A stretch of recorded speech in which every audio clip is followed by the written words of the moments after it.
அந்த பராசக்தியோட பிரதான சேனாதிபதியா விளங்குறவதான் இந்த வாராகி. வாராகிய பலவேறு உருவமா பூஜிக்கலாம், உபாசனை செய்யலாம். இவளோட அம்சங்கள் 9.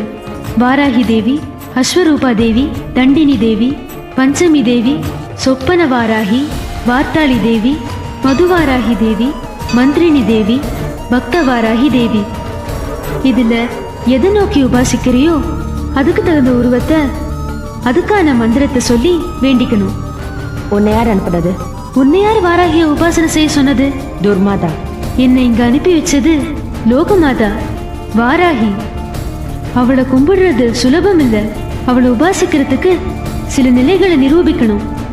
திடசித்தம், அதாவது விடாப்பிடியான மனம், துணிச்சல், எல்லாம் அவளேங்கிற தைரியம், பூரண நம்பிக்கை, எது நடந்தாலும் அவளாலங்கிற அர்ப்பணிப்பு, இதையெல்லாம் அவ சோதிப்பா. அவளை உபாசிக்கிற தகுதியை தருவா. உன்னால செய்ய முடியுமா? கண்டிப்பா செய்வேன்.